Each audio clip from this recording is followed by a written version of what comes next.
So when I was looking for an iceberg to cover on this channel, I came across this massive Lost Iceberg, and I absolutely love that show, so I've been really excited, looking forward to covering this. It is massive, it's huge, there's something like 155 terms or something like that. Just a quick heads up, there's a lot of spoilers on it, so if for whatever reason you've never seen Lost, but you're watching this video, if you want to be spoiler free when you watch Lost, I encourage you to stop the video and then go watch the show and then come back here whenever you're finished with it. It's a really, really great show. Highly, highly recommend that you watch it. So for this iceberg, it was probably the best out of the Lost icebergs I could find. I couldn't find very many. And I was surprised to see that this actually hasn't even been covered on YouTube yet. But because of the size, I'm going to break it out into a few parts. I'm going to go, for the first part, I'm going to go through tier 1 to 3. And because tier 1 to 3 is really a lot of fun facts, behind the scene knowledge, external media like books, video games, some hidden puzzles in magazines, stuff like that.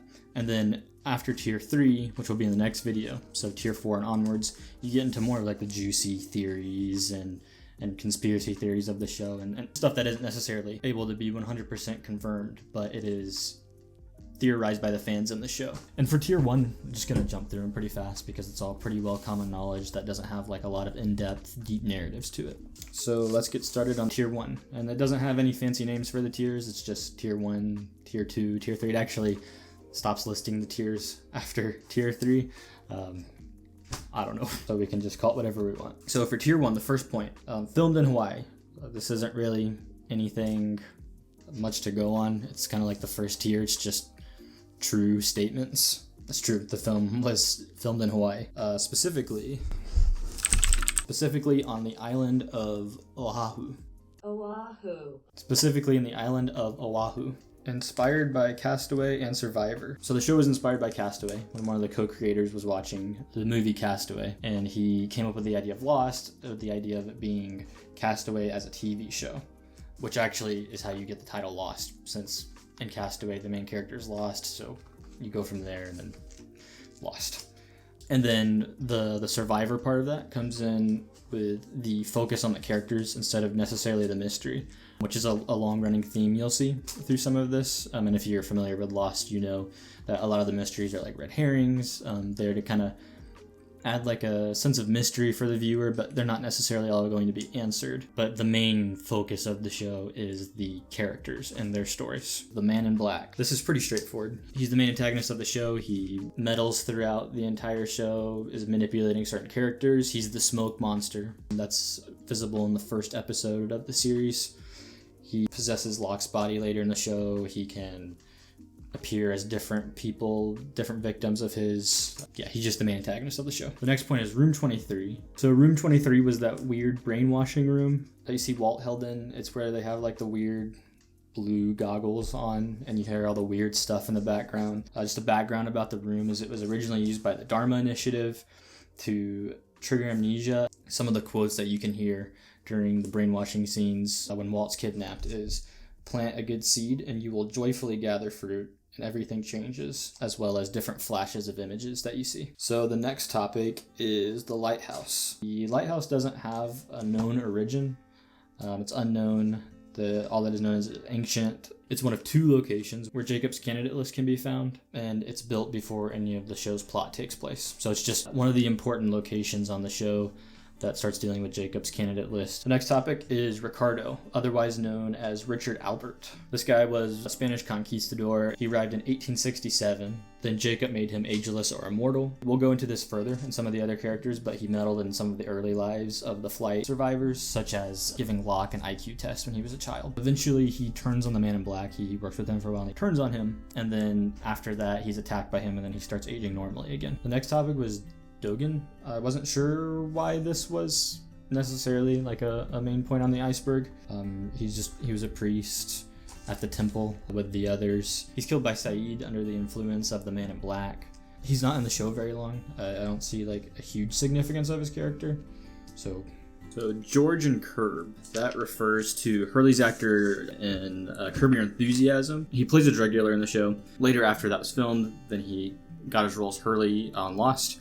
And so he kind of attributes that role and Curb Your Enthusiasm to getting his role in Lost. The Smoke Monster is just another name for the Man in Black that we already talked about. The Man in Black became the Smoke Monster when Jacob cast him into the heart of the island.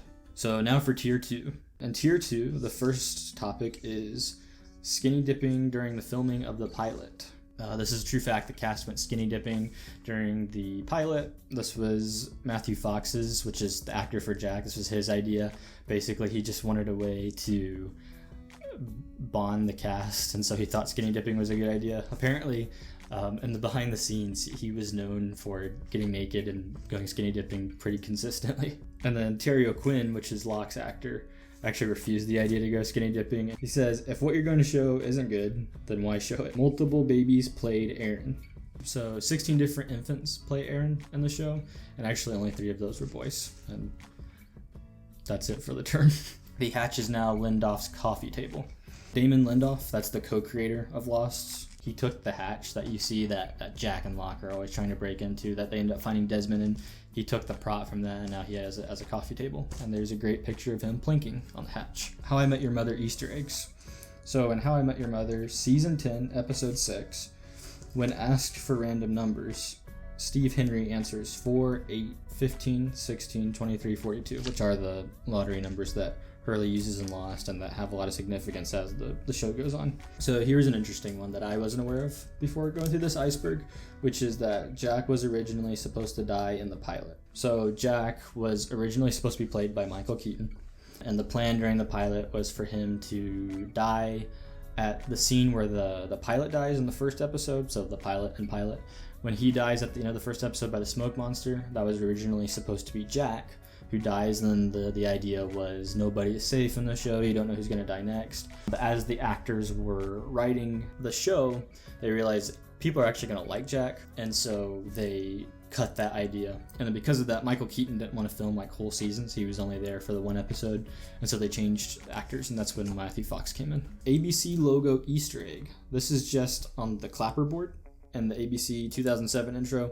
When they do the little cut thing, you can see the Lost lottery numbers. Locke was special. So this one's an interesting one because it really depends on your interpretation of the show. I think from an upfront perspective, you can kind of see that no, Locke wasn't special in the way that he thinks he is. He isn't this chosen one whose faith brought him to this island, and then he was so unique. In fact, actually throughout the show, he's being manipulated by the Man in Black, and so it's kind of like his blind faith in the island ends up being his downfall.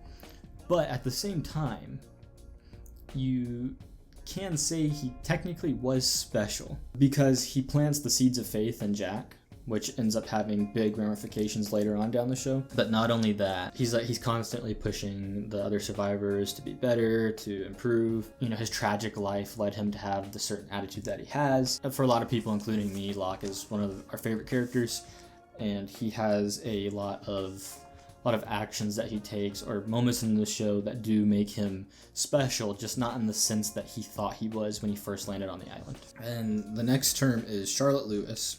So this is just one of the characters in the show again. She was a child on the island.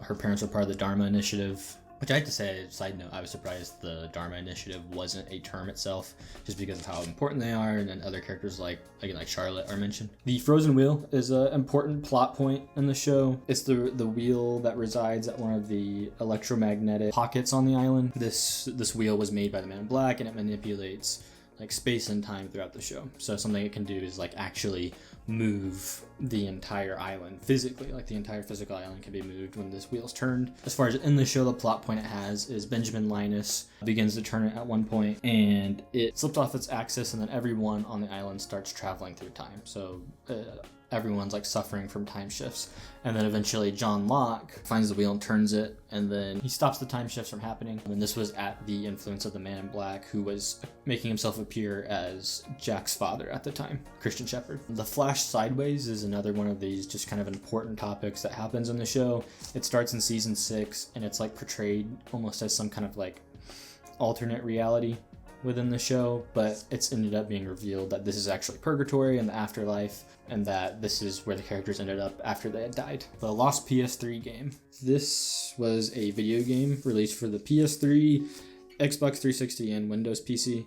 It was called Lost Via Domus. It's developed by Ubisoft, which is interesting. You play as a character named Elliot Maslow, who is an amnesiac photojournalist. He's kind of like portrayed as like a scummy character. And to sum up the story real quick for you is you're basically like, you encounter some of the characters through Lost because you're a survivor, and you regain your memory and figure out people that you've wronged, and basically you're hunted down by a stranger and you're trying to figure out why. I feel like, this side tangent, I feel like every single TV series or movie from like the early 2000s just got some kind of like video game adaptation. So if you have some kind of favorite media from that era, just look it up and there's probably a video game adaptation for it. Backgammon symbolism. So this is something that Locke talks to Walt about, and basically he's just saying that the game of backgammon is this ancient game, the force of light and the force of dark, and that this goes back forever through time.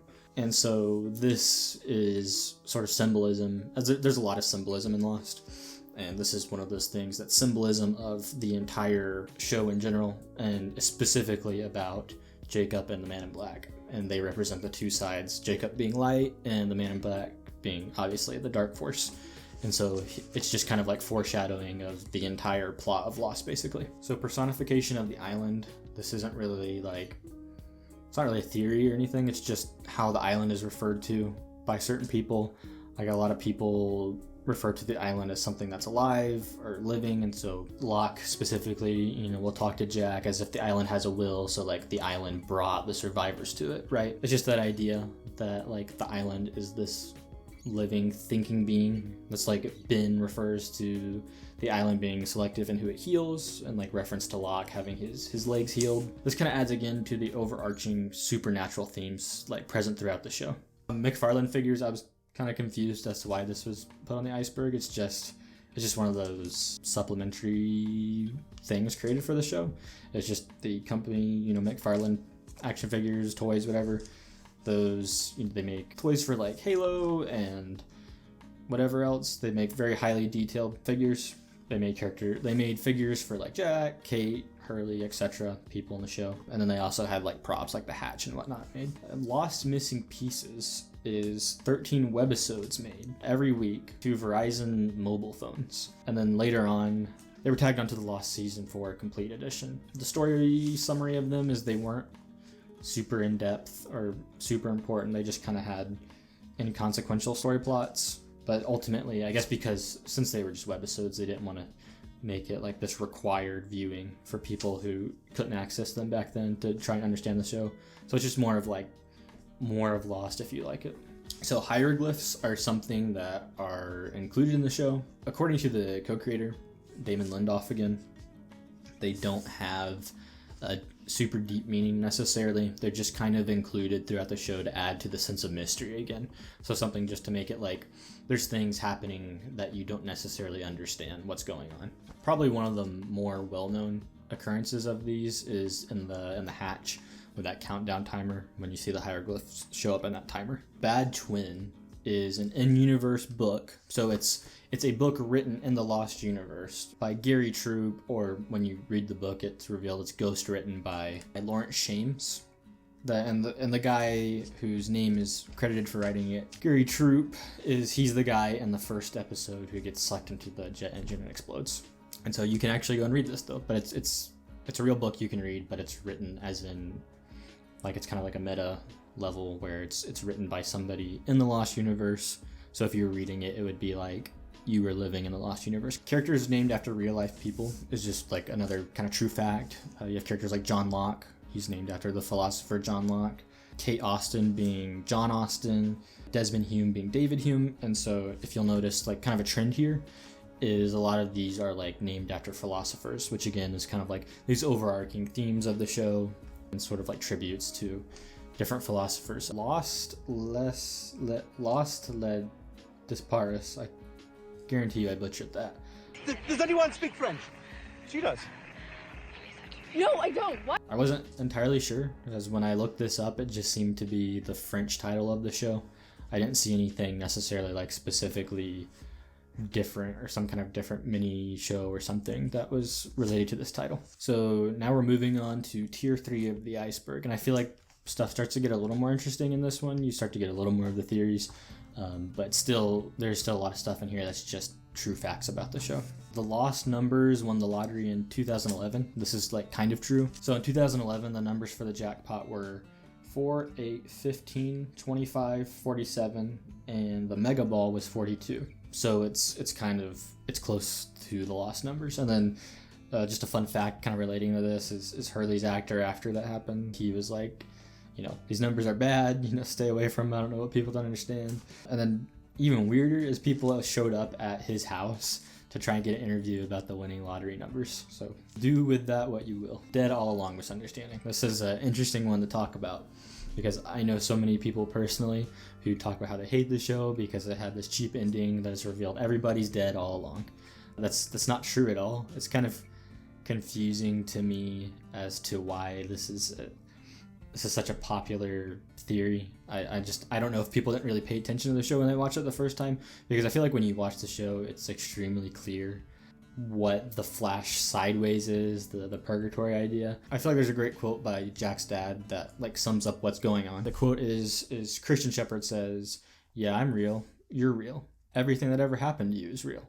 All those people in the church, they're real too." And then Jack responds, "And they're all dead? Some of them before you, some of them will after you. But why are they all here now?" "Well, there is no now here. Where are we, Dad?" "Well, this is a place that you all made together so that you could find one another. The most important part of your life was the time you spent with these people. That's why all of them are here. Nobody does it alone, Jack. You needed all of them, and they all needed you." For what? To remember and to let go. So basically, to sum up that quote is just the idea that they weren't dead all along. It's just that when after death and the afterlife, there isn't necessarily a sense of time. Some of the characters that died early on in the show went to the afterlife, to purgatory, and to where they awaited to meet the other people. But other characters that never even died during the show die later, sometime far in the future. They could die, in their 90s from natural causes. They die later in the future, and then again they go to purgatory and meet up with all their friends from the island. So they weren't dead the whole time. It's just at some point they died in their lives, and then they ended up in purgatory where they all reunited again. And then along with that is like, I hear a lot of people think like the island wasn't real. No, that was real. It was all real. Everything was real in the show.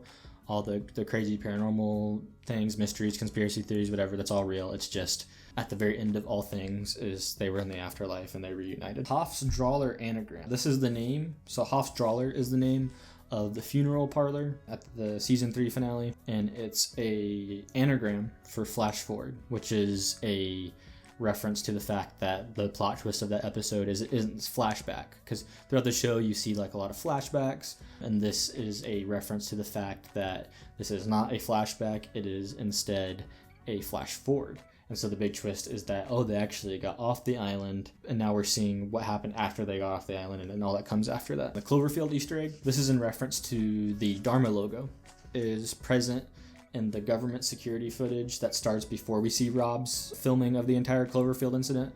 You see the Dharma logo like on the bottom right of the government footage. And this is like J.J. Abrams worked on both Lost and Cloverfield, so that's kind of where the Easter egg comes from. It actually it's a pretty funny, there's a hoax Easter egg on YouTube about the Cloverfield Easter egg, which you can find if you look this up as well.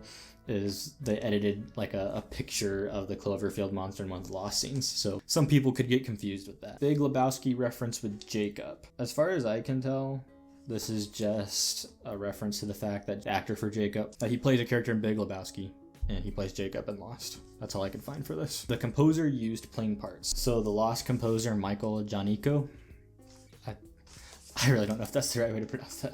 He used, apparently they salvaged parts of the plane wreckage after filming the pilot, so all of the prop that they had for the plane scattered everywhere, but he salvaged part of that, and then he used it in the percussion for Lost's soundtrack.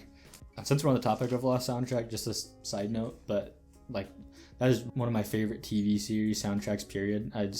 It's super emotional, super good. I think Lost wouldn't even be half the show without him composing that music. It's just super, super good. So Statue of Tararet is an interesting one because there's really multiple different theories for it depending on how you look at it. Because it seems like there's almost a red herring, right? Because the statue of Tararet is an Egyptian goddess, and this Egyptian goddess is the goddess of fertility. The main theory, I think, that comes to a lot of people's mind when they dig into it, since the goddess of fertility, and then you have the island with the fertility issues that the women suffer when they're on there of not being able to have children, and then that's like one of the plot points in the show. You think, okay, so when the statue gets destroyed, that's when the fertility issues start. But then that seems like a solid theory at first. But then you go and look further into it and you realize, wait a minute, the timelines don't match up for that. The fertility issues and the statue being destroyed aren't like a one-to-one time, so that doesn't necessarily work. It seems more like it's something to do with Egyptian astrology. I probably can't explain it super well, but the big idea is that it's pointing to the island as the pole star. Lost Wired magazine puzzle. This is again in reference to the statue of Tara, but it was in May 2009. Wired put out a article. Very deep within that article, in a section about time travel. So, again, time travel, Lost. There was a little like cipher puzzle, and it was related to Lost. And so eventually they were given hints and the message was decoded. And what it ended up decoding to is the statue is Tara. So again, it's a reference to the statue of Tara, sort of implying that there's something important about that specific statue. Polar bears. This is something that I kind of expected to be maybe on tier 1, just because it's like everybody who sees Lost is always talking about like the polar bears. What are the polar bears? Why are they there? They were really there to add mystery to the show of like, why in the world are there polar bears on a tropical island? But as far as like an in-universe explanation for them, is they were just brought over by the Dharma Initiative for experimentation, and then eventually once they were experimented on and tamed, they were used to push that frozen wheel that I mentioned earlier in tier 2. So Walt's magic powers is something that the show originally wanted to mess with, that Walt has these powers to control animals and that he's too much for the others to handle, and so he just kind of has like these unique powers. But as the show went on, apparently they wanted it to be like this kid who has these powers specifically, and so as the show goes on, the actor aged too much and they thought that he was too old kind of for what they were going for, so then they ended up writing Walt out at the end of season 2. The wheel moves the island. This is just in reference to the frozen wheel, and that when it's turned, it will physically move the island through time and space. So just like once you turn it, it actually moves the entire island. Temporal displacement. This is something that we touched on earlier with Charlotte Lewis, but this is just what she was under the effects of. This is essentially, it's when your consciousness is flashing back and forth between time. So it's like your consciousness is time traveling, not necessarily your physical body. So when you time travel, it would be like, if I was under the effect of temporal displacement now and I time traveled in the past, I would be my younger age, but I would still be aware that I'm not in the right time. And then you would flash forward and flash back. So it's like this weird version of time travel that you see in the show. The notable character who's under the influence of it, that's Desmond in the show. And he breaks that through the episode The Constant, when he calls Penny during the past and then he calls her in the present day. And he's able to like tether himself back down and escape the effects of temporal displacement. And that's one of 2 types of time travel in the show. So you have temporal displacement and then you have like just regular time travel. That stubborn tomato, this was an interesting one because there really wasn't much that I could find for it, but I did find a wiki post by Balk of Fame, and this one I thought was really neat because there's a scene where Jack picks this tomato and he's talking about how the stubborn tomato didn't realize it was supposed to die, and that like it's sort of at face value, it seems like this tomato is like persevering. It's too stubborn to die. It's just, holding on and getting through its struggles. When you think about Lost, the message isn't necessarily this stubbornness, unwillingness to die. One of the big themes in Lost is the willingness to let go. And so it's this idea that this could have been foreshadowing of Jack in Purgatory, where it's something that's too stubborn to realize it actually died and it can't let go. It's waiting for somebody to realize that it died. So, and that somebody being Jack. So him realizing that he died, he's in purgatory, and then he needs to let go and move on. And I thought that was just really neat. It's something that I had never heard of or thought about, but that's really cool that like a scene there by the tomato kind of reflects the purgatory scenes. Cut. Miles hears the final thoughts of Sun, Jin, and Saeed. So Miles' character, he can like extract information from like corpses. So I would assume that this is just a cut scene that they were gonna have where he hears the final thoughts of those characters. I couldn't find anything official for it when I was looking it up, but I could see that being a cut scene that they would have included. Science versus religion, or faith in general, is just one of the main key plots of the show that goes on, and it's typically represented by by Locke and Jack. Jack representing science, and then Locke representing faith, and how that moves through the show. And it seems like there's kind of like criticisms of both, because Locke is right to have faith at times, but his blind faith ends up allowing him to be manipulated by the Man in Black, and Jack, on the other hand, believes in nothing at first, but then throughout the show sort of accepts like a greater purpose in life. The Others band, this one is kind of vague. I'm assuming, based on what I found, is that it was a fan band for Lost that was made during the show, and they would release Lost inspired music during, like, every week when the show was going on. It was featured in some Lost podcast. I actually wasn't able to find any of their music when I looked it up, because when you also look up The Others, there's a UK band named The Others, but as far as I could tell, there wasn't any connection to Lost necessarily. Connection to Watchmen, I won't go completely in full depth of this because there's a ton of comparisons to Lost and Watchmen, but basically the main writers of the show were very inspired by Watchmen, and so they would talk about it a lot in the writers' room. And then, like I said, if you look up connections to Watchmen and Lost on the Lost wiki, they have like an entire huge list that goes over like every single scene that could perhaps be a reference to Watchmen. There really is a lot. It's pretty interesting. This one was the mouthful on the Iceberg, where it's numbers combined theory. It's basically the idea of the amount of passengers. The Oceanic 815, where they had 324 passengers, that corresponds to Desmond stayed in the hatch. Every 108 minutes, he pressed the button, and then he stayed there for 3 years, so 108 times 3 is 324. So it's just kind of like, again, another one of those like Easter egg / overarching greater power supernatural ideas in the show. Lost original novels is just the fact that there is 3 available Lost original novels. There was originally going to be 4. The 4th one was never released. These you can just go read, and they're just kind of like semi-canon books that take place during the events of Lost. Magic box theories is this idea. So Ben has this quote he tells Locke. So Benjamin Linus says, "Let me put it so you'll understand. Picture a box. You know something about boxes, don't you, John?